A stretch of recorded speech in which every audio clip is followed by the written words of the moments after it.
할렐루야. 거룩한 주일, 거룩한 예배로 부르신 하나님의 이름을 찬송합니다. 우리 다 함께 자리에서 일어나셔서 영과 진리로 주 앞에 예배하며 나아가겠습니다.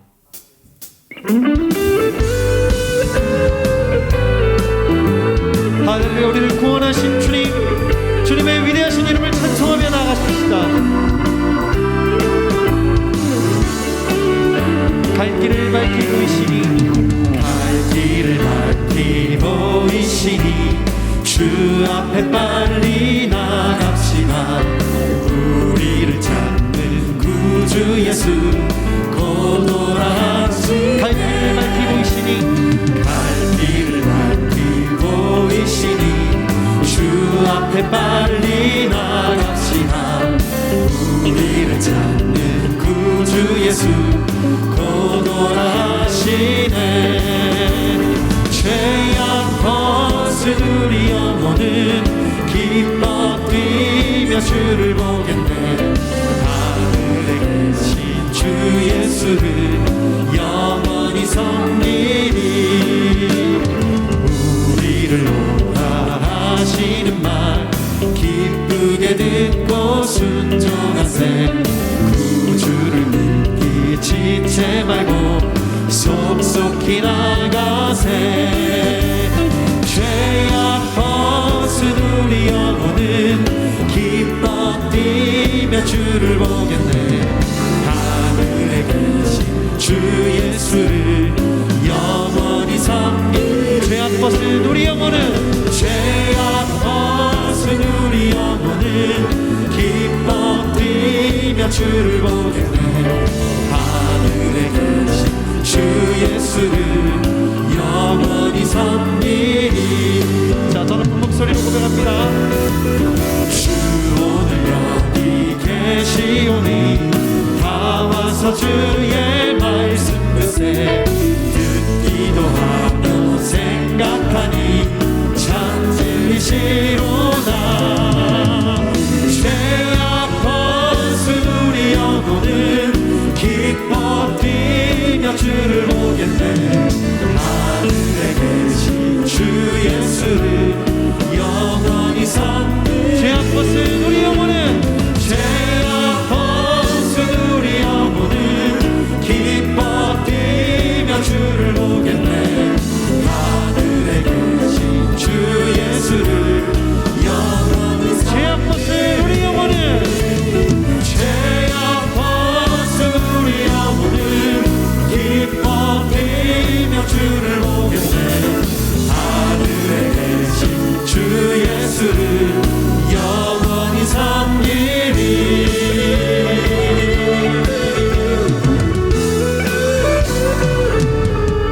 우리의 모든 죄를 사하신 주님, 찬송받기 합당하신 주님을 찬송합니다. 할렐루야. 아멘.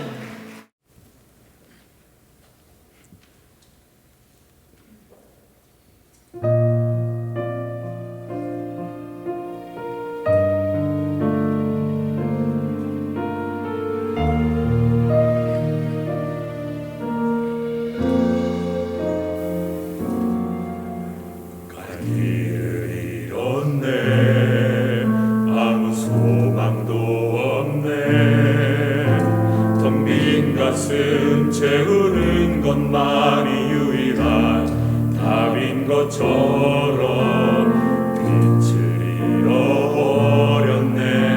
어둠 속에 있네. 깜깜한 마음 비춰줄 만한 세상의 빛 찾았네. 오늘만 사는 것, 내일은 없는 것, 이 땅이 끝인 것, 영원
비춰줄 만한 세상의 빛 찾았네. 오늘만 사는 것 내일은 없는 것 이 땅이 끝인 것 영원은 없다고 살았지만 예수의 십자가 날 위해 죽으셨으니 십자가 진 내 죽음도 유익함이라 주 흘린 보배빛 영원한 생명의 약속 예수 그리스도의 사랑에서 끊을 수 없으리. 내가 원하는 내가 보기 원하는 내가 닿기 바라는 모든 길 모두 다 말하는 넓은 길로 향해 찾을 수 없는 생명길 예수 십자가 좁은 길 예수의 십자가 날 위해 죽으셨으니 십자가 진 내 죽음도 유익함이라 주 흘린 보배빛 영원한 생명의 약속 예수 그리스도의 사랑에서 끊을 수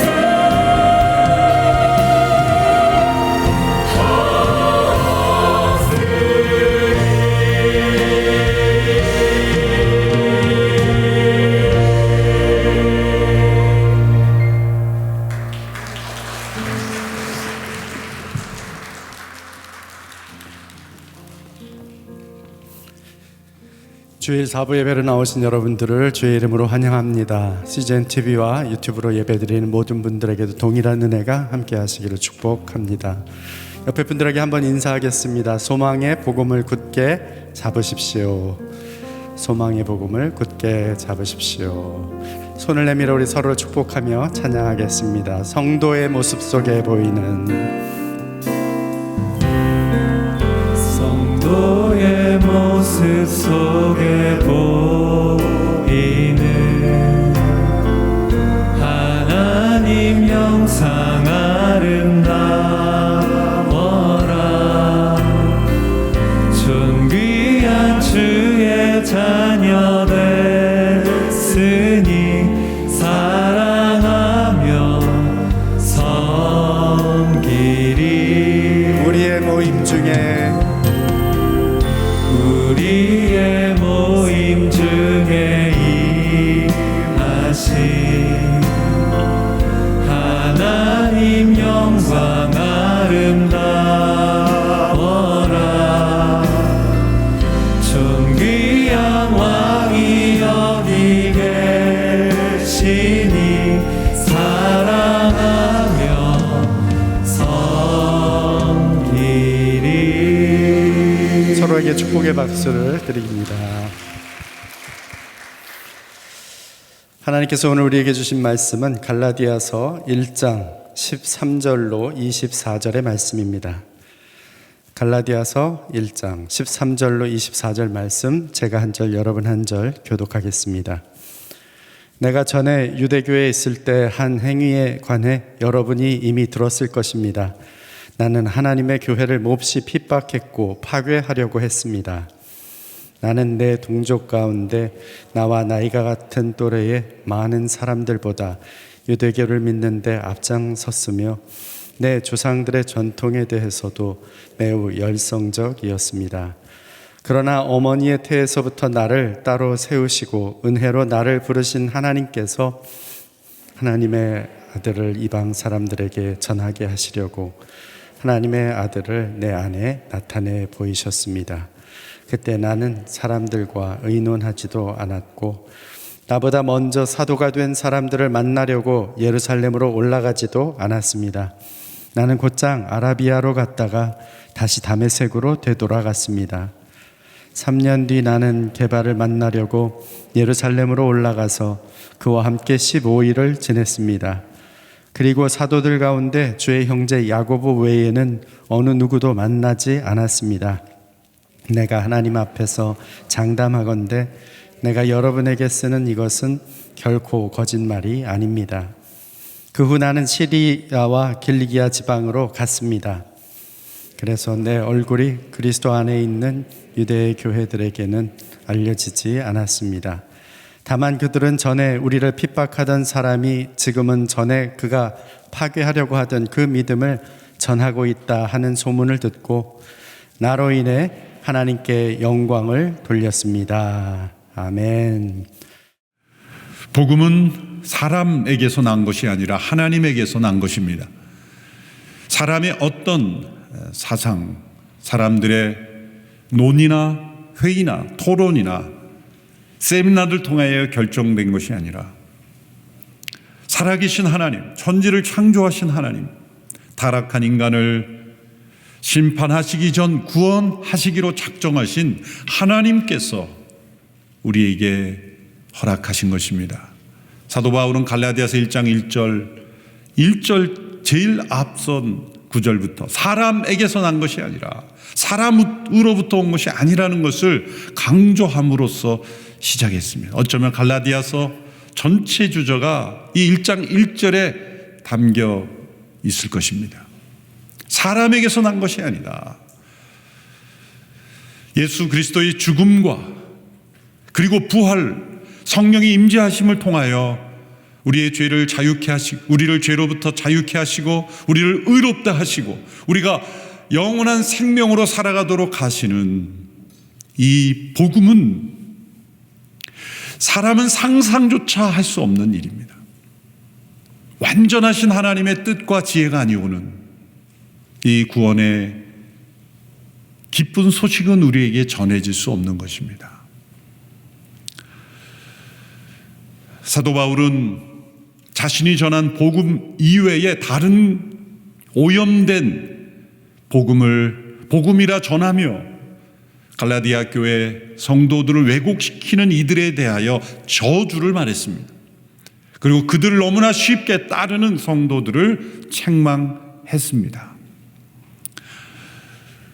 이 사도 바울이 이렇게 분노할 수밖에 없는 것은 자신이 전한 복음이 참된 복음이요 살아계신 하나님께서 주신 복음이요 예수 그리스도께서 직접 그에게 알려주신 계시였기 때문입니다. 어떤 사람들은 사도 바울의 이러한 강한 확신을 보면서 오히려 바울은 너무 배타적이 아닌가, 교만한 것 아닌가, 자신만이 복음을 깨달았다고 주장하는 것이 잘못된 것이 아닌가라고 그렇게 오해하는 사람도 있습니다만, 그러나 실상 우리가 어떻게 복음을 깨닫게 되었는가를 생각해 보십시오.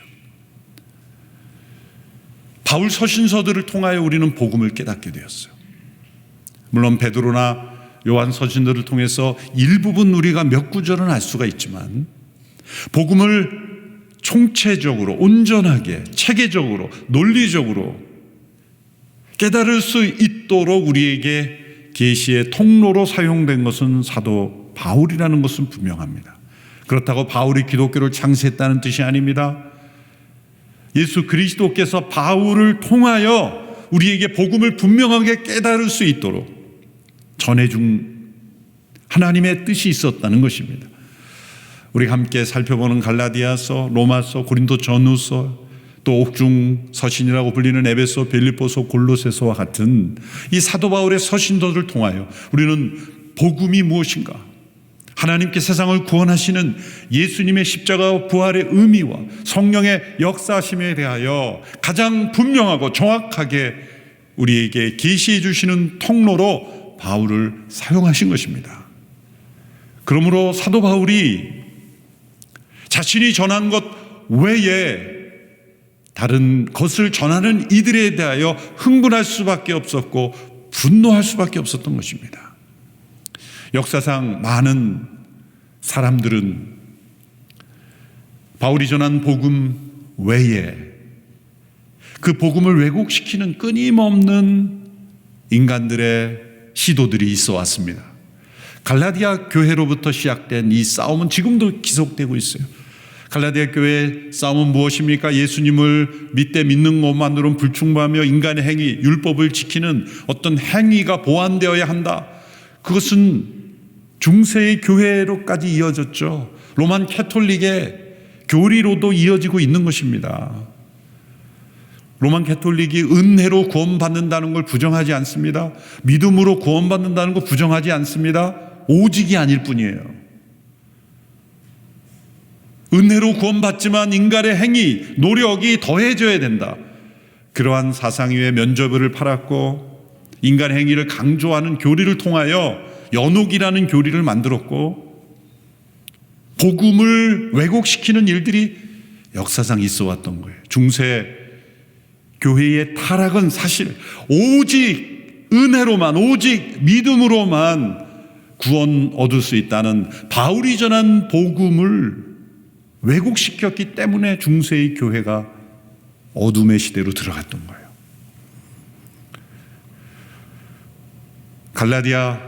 갈라디아서를 중세교회가 더 깊이 로만 캐톨릭이 갈라디아서 1장에 이 사도 바울의 책망을 귀 기울여 들었더라면 종교개혁 시대에 이르기까지 방황하지 않았을지도 모릅니다.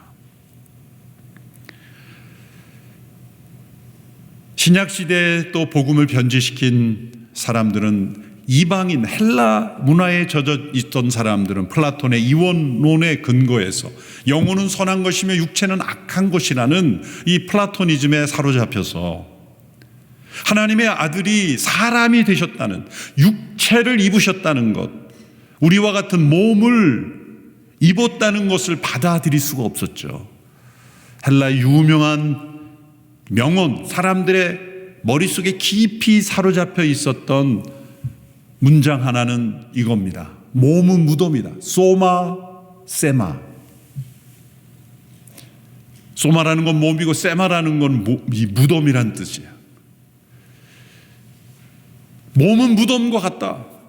이 몸을 악하게 여겼고 그래서 금욕주의가 나왔고 몸을 학대하는 것이 선한 것처럼, 그래서 어떤 영적인 지식으로만 구원을 얻는다고 가르쳤던, 그래서 그것을 가리켜 영지주의라고 그렇게 부르는 흐름들이 있었습니다. 그 영지주의가 잘못된 가르침이라는 것을 교훈하기 위해서 쓰여진 서신이 요한 1서입니다.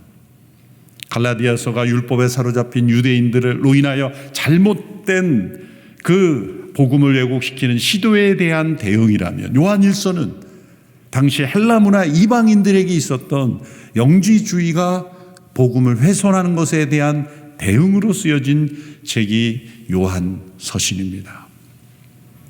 거기서 그치지 않고 역사적으로 수많은 사람들에게 복음을 왜곡시키는 사람들의 노력이 있었어요.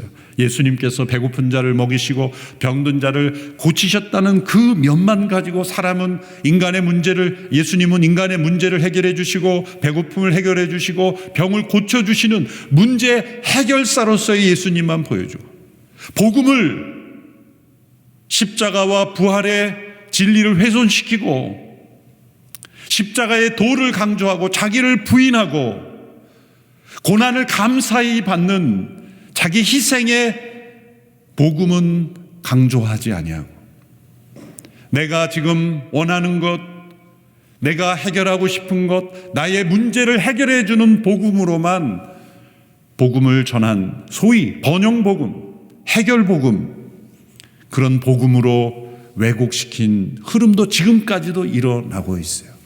특별히 가난한 나라, 또 기근으로 어려운 나라에서는 이러한 내용을 전하면 사람들이 많이 귀를 기울입니다. 번영복음이라고 말해요. 가난을 극복하는 것이 예수님을 믿는 축복으로만 생각하는 거예요.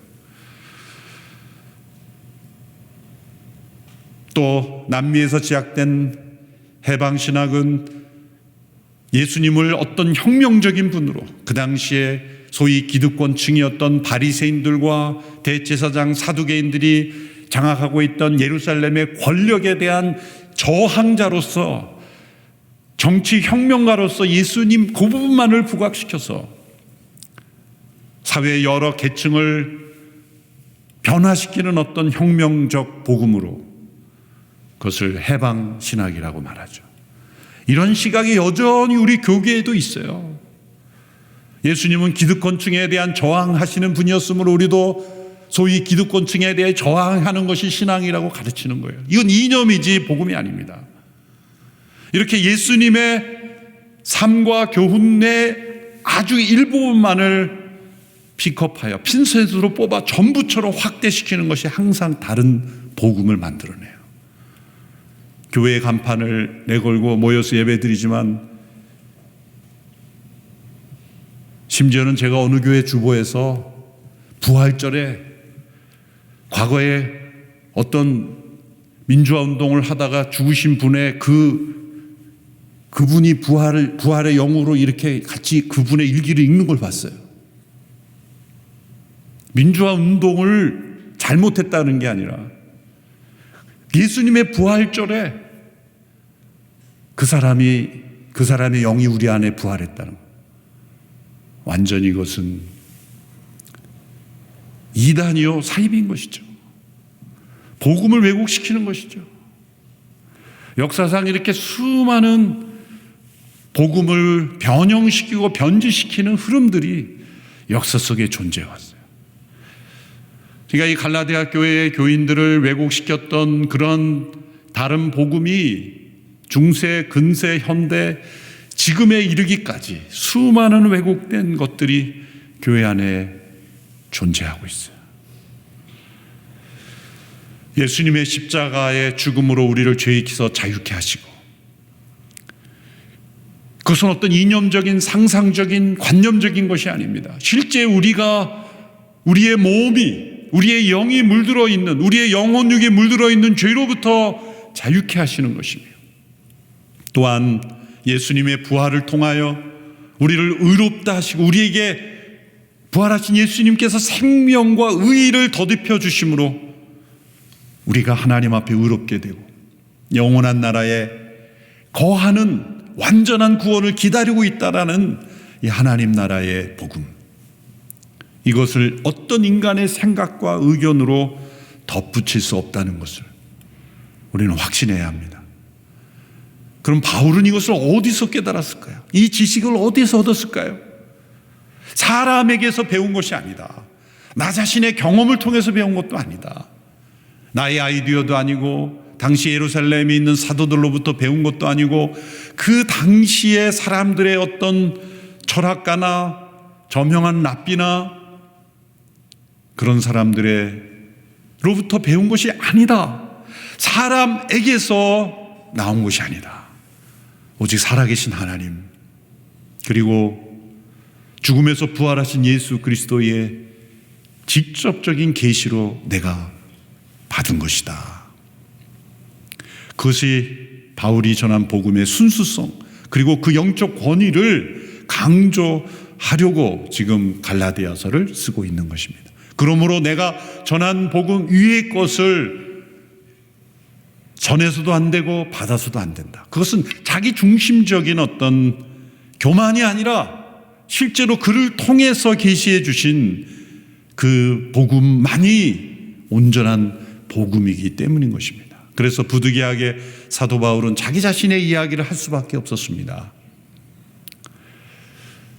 자신이 회심 이전에 어떠한 삶을 살았는지, 그리고 자신이 회심할 때 어떠한 체험이 있었는지, 그리고 그 이후의 여정이 어떻는지를 설명함으로써 자신이 전한 복음의 권위와 순수성을 지키려고 한 것입니다. 첫째로 그가 회심 이전에 어떤 상황이었습니까? 그는 유대교에 있을 때 행하였던 잘못된 행위들을 고백하죠. 사람은 자신의 죄와 허물을 드러내는 것은 불편한 일입니다.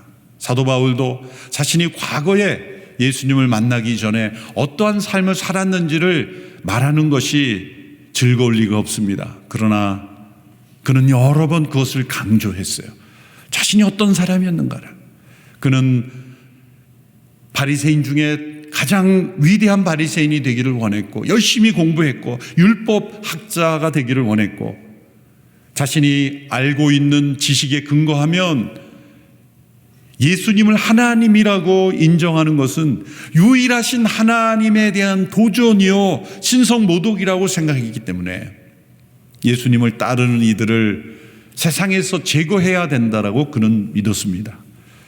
그는 더 열성적으로 앞장섰고, 스데반 집사님이 순교할 때 바울은 기여를 한 사람이에요. 사도행전에 스데반 집사님이 순교할 때 바울이 그곳에 있었어요. 이름이 나와요. 사울이라는 청년.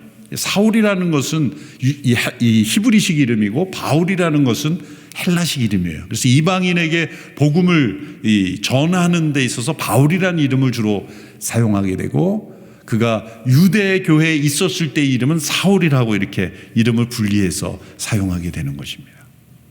사울이라는 청년이 그곳에 있었다. 그것은 단지 구경꾼으로 있었다는 것이 아니라 그 스데반의 집사의 주도적인 역할을 한 사람 중에 한 사람으로 있었다는 거예요. 스데반 집사의 순교 이후에 예루살렘 교회 성도들이 다 흩어져서 거의 찾아볼 수 없게 되었지만, 이 바울은 만족하지 않았습니다. 흩어진 사람들까지 다 처리해야 된다고 생각했어요.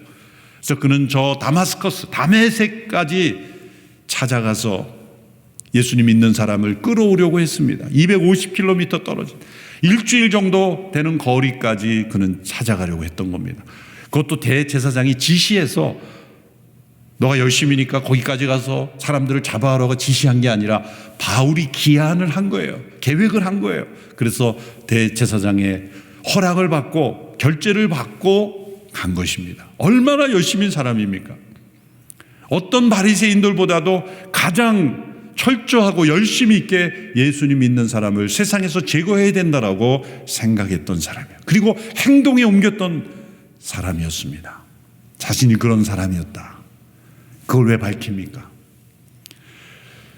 내가 예수님을 부인할 뿐만 아니라 예수 믿는 사람들을 가장 앞서 핍박하였던 나인데, 내가 그 예수님을 전하고 있으니 그것은 얼마나 분명한 사실인가, 그것이 얼마나 분명한 진리이냐. 내가 이렇게 변화되었다면 예수 그리스도의 복음은 분명한 진리라는 것을 강조하고 싶었던 것입니다. 그가 부르심을 받은 이유가 무엇입니까? 해박한 율법 지식 때문이 아닙니다. 언어 능력 때문도 아닙니다. 다소에서 자라난 이 헬라 문화, 유대 문화를 다 아는 다문화 경험이 있기 때문도 아닙니다. 물론 그러한 것들은 다 사용이 됩니다. 하나님이 쓰십니다. 그러나 그것 때문에 부르신 것은 아니에요. 하나님께서 그를 복음의 사도로 부르신 것은 그가 가장 강한 박해자였기 때문이에요. 예수님께서 산상순에서 말씀하셨습니다. 너희 원수를 위하여 기도하고 핍박하는 자를 위하여 축복하라. 예수님 말씀만 하신 분이 아니라 그 말씀하신 대로 행하신 분이에요. 예수님을 믿는 제자들을 핍박하는 바울을 위하여 기도하셨고 그를 축복하셨고, 그래서 그에 대한 축복의 증거로 그를 전도자로 부르신 거예요. 여러분 주변에 여러분이 예수 믿는 것을 핍박하고 방해하고 그리고 박해하는 분들이 혹 있습니까?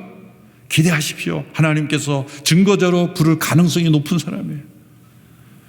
복음의 능력은 그처럼 위대한 것입니다. 복음은 원수를 변하여 친구가 되게 하고 대적자를 변하여 증거자가 되게 하는 능력입니다. 바울이 자신의 과거의 이 박해자로서의 이력을 설명함으로 인해서 무엇을 강조하고 싶은 겁니까? 이것은 그런 박해자조차도 그 은혜의 복음의 축복의 제외자가 되지 않는다는 것, 나 같은 사람조차도 구원하고 변화시키고 축복하는, 용서하는 그 복음의 능력을 그 복음의 은혜를 바울은 전하고 싶었던 것입니다. 우리 한국교회 역사에도 사도 바울과 같이 변화된 분이 있습니다. 한국의 사도 바울이라고 불렸던 이기풍 목사님이죠. 그분은 원래 가난한 농민의 아들로 태어나 분노가 많았습니다. 세상에 가진 사람들에 대한 증오와 미움이 가득 차 있어서, 그러나 지적인 능력은 탁월했다 그래요. 우리나라에 온 사무엘 마펫 선교사님이 평양 거리를 다니며 복음을 전할 때 이분은 돌을 던져서 그 마펫 선교사님의 턱이 망가질 정도로 얼굴에 돌을 던지며 핍박했습니다. 반대했습니다. 그러나 마펫 선교사님은 그를 용서했고 어떠한 조치도 취하지 않았죠. 장대현교회를 건축한다 그랬을 때 깡패들을 동원해서 그 건축 현장에 들어가서 다 부숴버리는 그런 사람이었어요. 그런 어느 날 그가 환상 가운데 사도 바울이 들었던 음성과 동일한 음성을 듣게, 기풍아 기풍아 내가 왜 나를 핍박하느냐, 너는 나를 증거하는 증인이 될 것이다. 그럼에도 불구하고 이기풍 목사님 변화되지 않았어요. 굴복하지 않았어요. 흘려버렸습니다. 그러던 그가 원산에 체류하던 중에 스왈렌 선교사님이란 분을 거리에서 만나서 거리 전도에서 죄로 회개하고 예수 믿으라는 그 음성에 그는 꼬꾸라졌죠. 그래서 그가 자신이 무너뜨리려고 했던 조기 건축 현장을 부쉈던 그 장대현 교회에서 1907년 부흥운동이 일어난 장대현 교회에서 장로교단의 최초의 7명의 목사 안수자 중에 한 사람이 되었던 것입니다.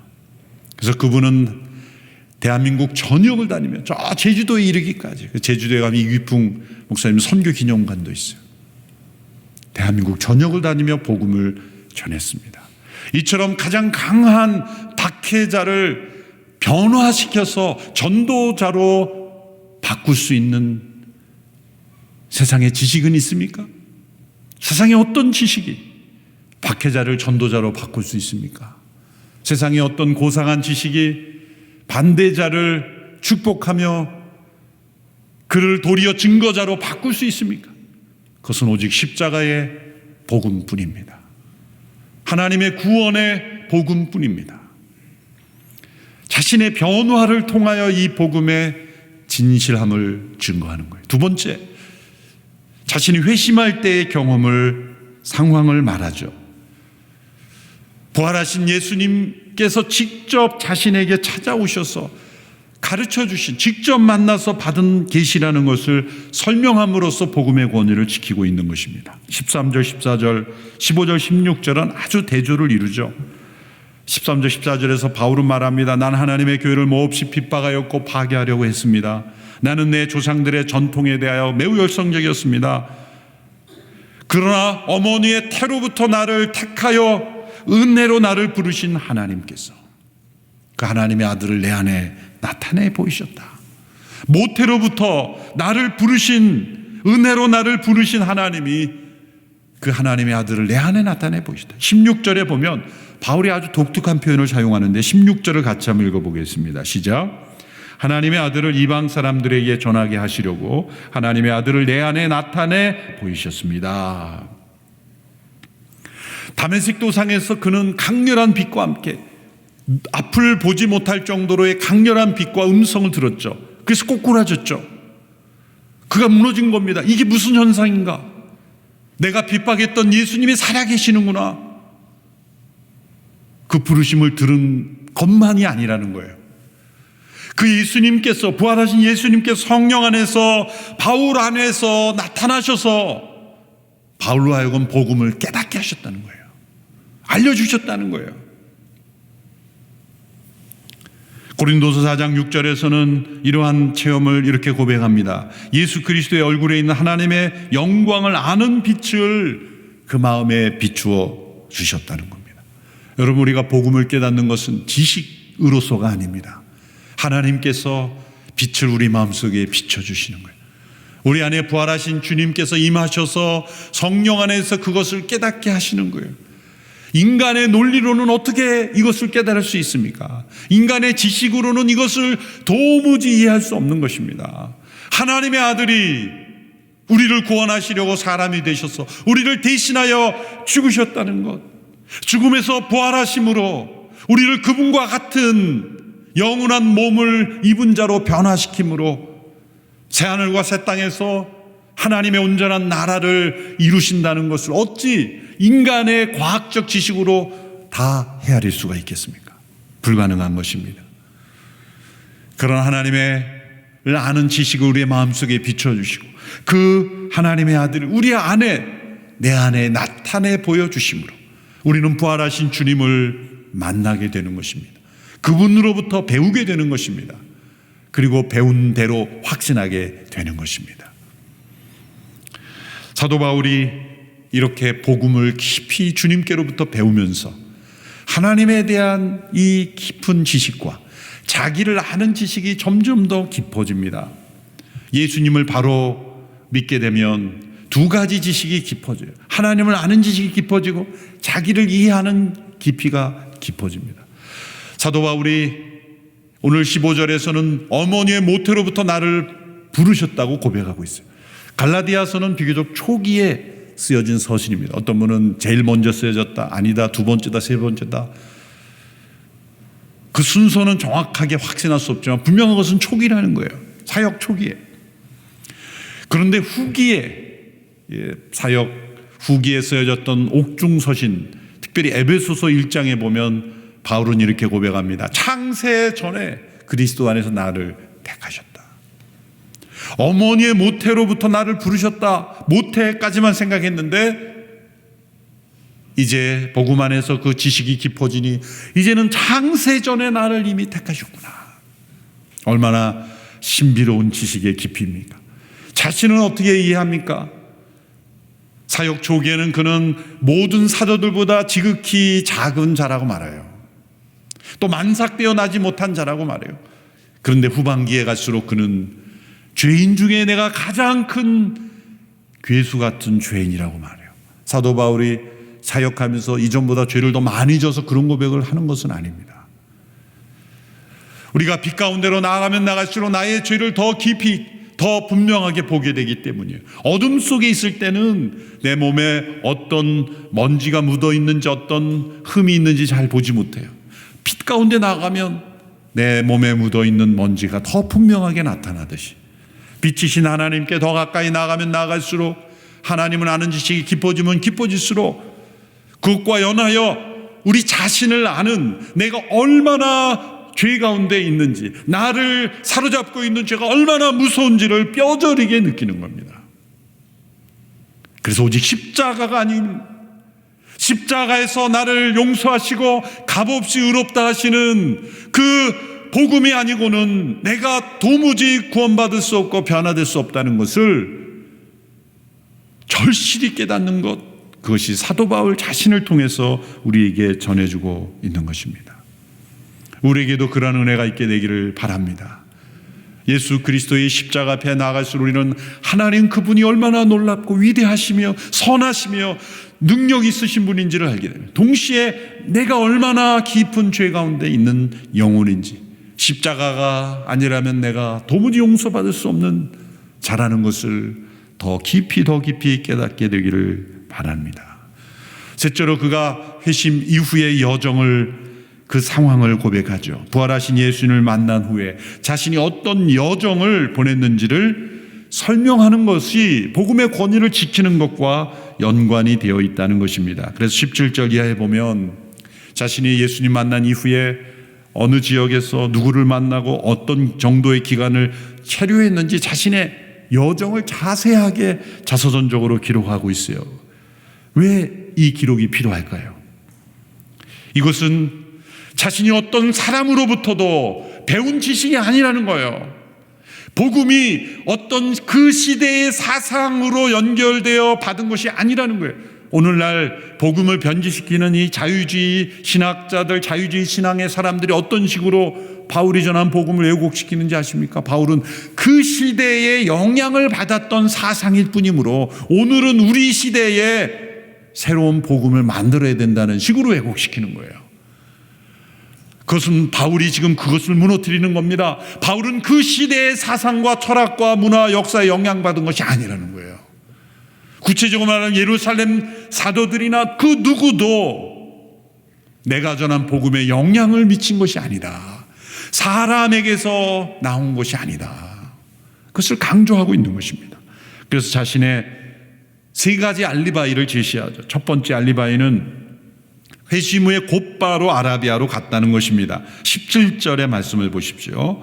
나보다 먼저 사도가 된 사람들을 만나려고 예루살렘으로 올라가지도 않았습니다. 나는 곧장 아라비아로 갔다가 다시 다메섹으로 되돌아갔습니다. 부활하신 예수님을 만난 후에 어쩌면 예루살렘으로 바로 가서 사도들에게 내가 만난 이 체험이 부활하신 예수님이 맞습니까? 라고 그렇게 사도들에게 확인도 할 법한데 그렇게 할 필요가 없었다는, 너무나 분명한 것이기에 이것은 어떤 자기 자신만 경험하는 잘못된 체험이 아니기에 그는 곧바로 아라비아로 갔다는 거예요. 그리고 아라비아와 다메섹에서 그는 3년을 칩거합니다. 어떤 분들은 곧바로 복음을 전했다 그러는데 그것은 너무 지나친 해석이고, 3년 동안 그는 자신 안에 임하시고 나타나시고 깨닫게 하시는 부활하신 주님과 직접 그는 1대1로 부활하신 예수님으로부터 학습을 받은 거예요. 그래서 우리는 이 아라비아 3년의 신학교라고 그렇게 말하죠. 이 기간 동안 그는 그 안에 나타나신 부활하신 예수님으로부터 이 복음을 깨닫고 배우는 기간, 구약이 어떻게 하나님의 나라의 복음을 이루어오는 그런 도구가 되었는지, 그가 전한 복음의 그 핵심 내용과 깊은 진리들을 부활하신 예수님으로부터 깨닫는 이 3년의 기간이 있었다는 거예요. 그리고 두 번째 알리바이를 제시하죠. 3년 뒤에 예루살렘을 가기는 갔다. 그러나 15일간만 방문했다. 18절 19절에 보십시오. 3년 뒤 나는 게바를 만나려고 예루살렘을 올라가서 그와 함께 15일을 지냈습니다. 그리고 사도들 가운데 주의 형제 야고보 외에는 어느 누구도 만나지 않았습니다. 그래서 게바는 베드로죠. 15일을 예루살렘 체류한 동안 베드로 만났습니다. 그리고 잠깐 야고보, 예수님의 형제 야고보를 만났다. 그 밖에 누구도 만나지 않았다. 왜 그 밖에 사람들은 만나지 않았을까요? 아마 바울을 만나주지 않았을 겁니다. 당시에 예루살렘 사도들은 아직도 바울에 대한 어떤 선입견, 과거 스데반 집사님 이 순교할 때 기여하고 예수님 믿는 사람들을 잡아 가두는 그러한 일에 앞장섰던 바울에 대한 그 기억 때문에 받아들이기 어려웠던 거예요. 그리고 사도 바울의 이후의 모든 사역에 있어서도 걸림돌이 바로 그의 과거의 행적이었어요. 저런 사람을 어떻게 우리가 사도로 받아들일 수 있을 것인가? 바울의 권위를 공격하는 사람들이 여전히 있었고, 그리고 정통 유대인으로부터는 변절자라는 낙인이 찍혀서 양쪽으로부터 공격을 받았던 거예요. 사도 바울은 얼마나 외롭고 힘들었을까요? 하지만 그가 강조한 것은 내가 어느 누구도 만나지 않았다, 만나주지도 않았다. 25일 동안 베드로로부터 이제 당신이 복음을 전하기 원하느냐? 그럼 내가 알려주겠다 그러고 그렇게 사사받는 시간이 아니었다. 도리어 여러분 다음 주에 살펴보겠지만 베드로가 바울에게서 책망을 받아요. 왜요? 아직도 베드로는 율법에 묶여 있는 부분이 많았기 때문이에요. 그래서 예루살렘 교회는 한계가 있었던 거예요. 하나님께서 안디옥에 교회를 세우셔서 바나바와 바울을 중심으로 이방인 선교, 온 세상에 복음을 전하는 그런 일로 바울을 부르실 수밖에 없었던 거예요. 그러므로 어느 누구로부터 내가 배운 것이 아니라는 거예요. 세 번째 알리바이는 시리아와 길리기아로 바로 갔습니다. 21절 22절이죠. 그 후 나는 시리아와 길리기아 지방으로 갔습니다. 그래서 내 얼굴이 그리스도 안에 있는 유대의 교회들에게는 알려지지 않았습니다. 예루살렘의 여러 회당에서 복음을 전할 때 정통 유대인들이 바울을 이제 변절자라 죽이려 했기 때문에 그 공격을 피하여 가이사라를 거쳐 다소로 가게 되죠. 자신이 어린 시절을 보냈던 다소로 가서 머무르게 됩니다. 그래서 바나바가 이제 안디옥 교회로 다시 바울을 데려올 때까지 그곳에 체류했어요. 이것은 무엇을 의미합니까? 당시에 복음을 전하기 시작했던 예루살렘 사도들과 유대의 교회들과의 관계가 전혀 없었다. 그러므로 도리어 내가 전한 복음이 순수한 복음이다. 오히려 예루살렘 교회 유대의 사도들이 전한, 그리고 그들의 영향을 받았던 이들에게서는 율법주의적인 다른 복음을 전하는 일들이 있었지만 오히려 하나님께서 나를 모든 것으로부터 끊으시고 복음을 알려주셨기에 어느 한 시대의 사상에 영향을 받은 복음이 아니라는 겁니다. 어떤 사람들에 의하여 결정된 사상이 아니라는 겁니다. 거부할 수 없는 한 시대의 흐름에 물들어 있는 사상이 아니라, 여러분 어느 시대건 간에 헬라 시대건 그 이후에 여러 시대건 우리나라에 오랫동안 있었던 유교 불과 민화건 그 시대의 사상, 그 시대에 태어나면 그 사상의 거센 흐름을 제어하기란 거의 불가능해요. 다 영향이 있어요.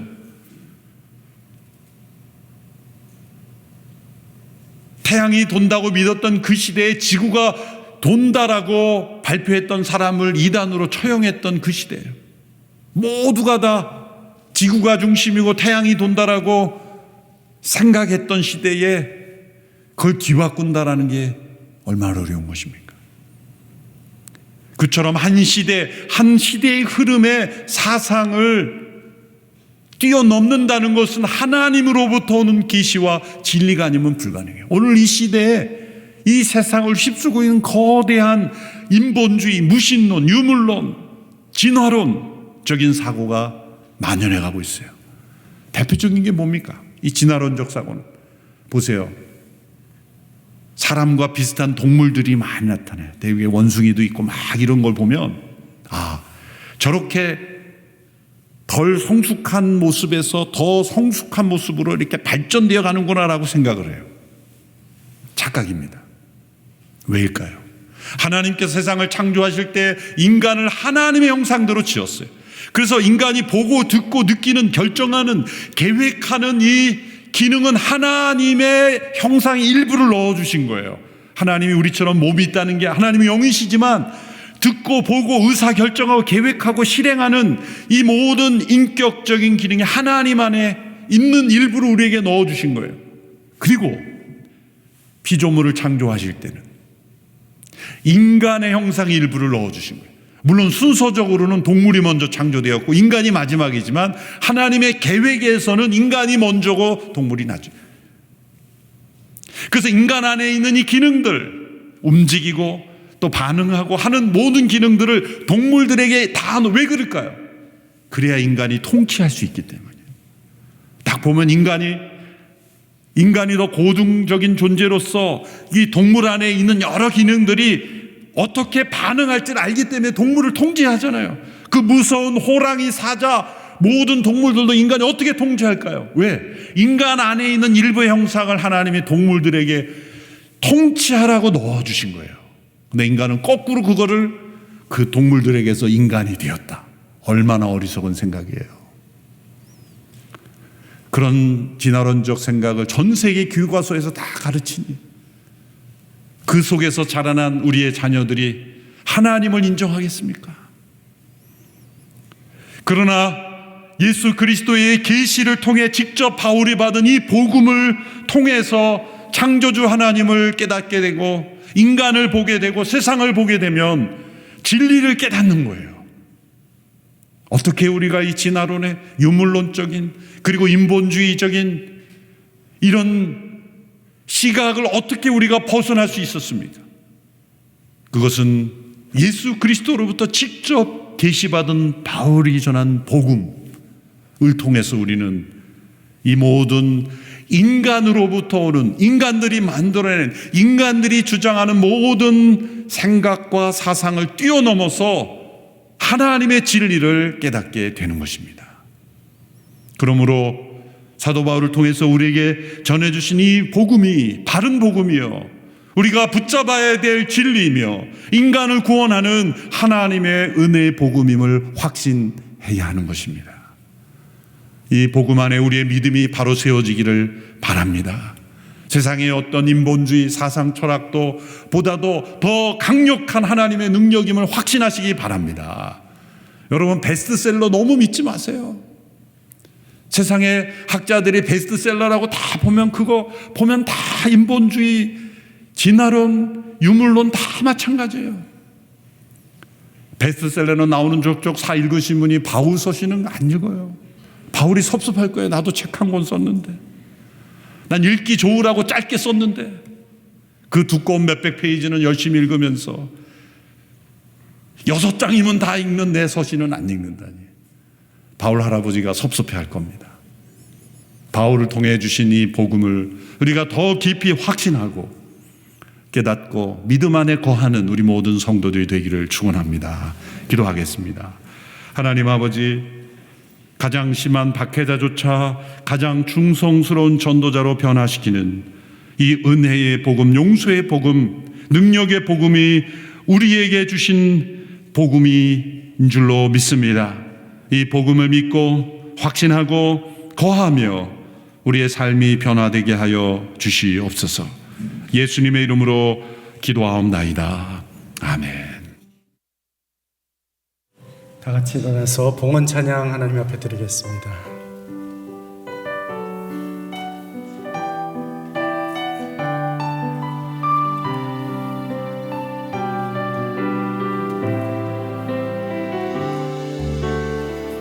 이 땅의 황무함을 보소서. 하늘의 하나님, 긍휼을 베푸시는 주여, 우리의 죄악 용서하소서. 이 땅 고쳐주소서.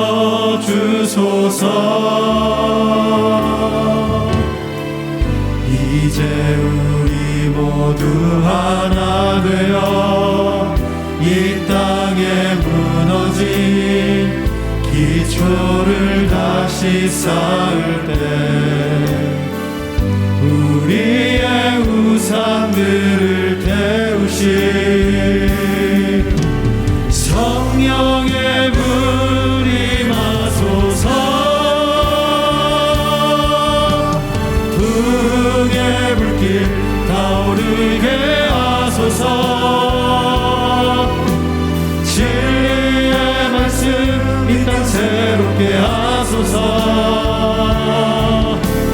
은혜의 강물 흐르게 하소서. 성령의 바람 이제 불어와. 오 주의 영광 가득한 새날 주소서. 오 주님 나라 이 땅에 임하소서. 부흥의 불길 타오르게 하소서. 진리의 말씀 이 땅 새롭게 하소서. 은혜의 강물 흐르게 하소서. 성령의 바람 이제 불어와. 오 주의 영광 가득한 새날 주소서. 오 주님 나라 이 땅에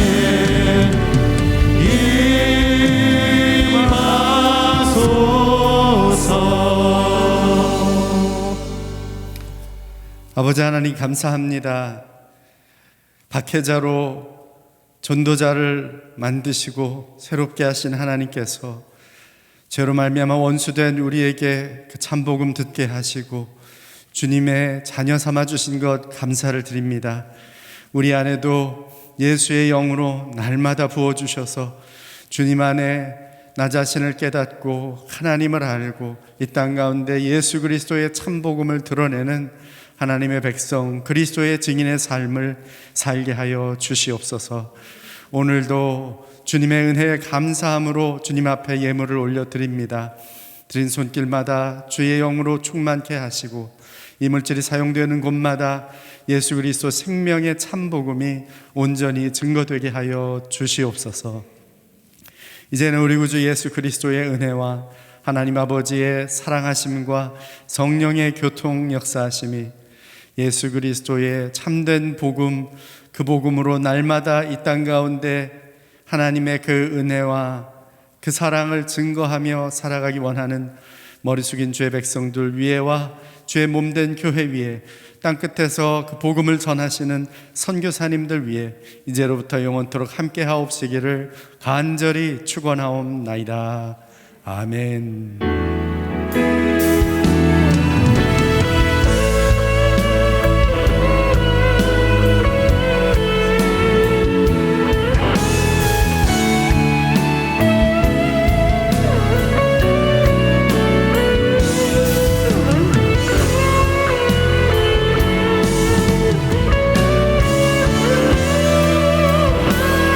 살아계신 주님을 찬양합니다. 살아계신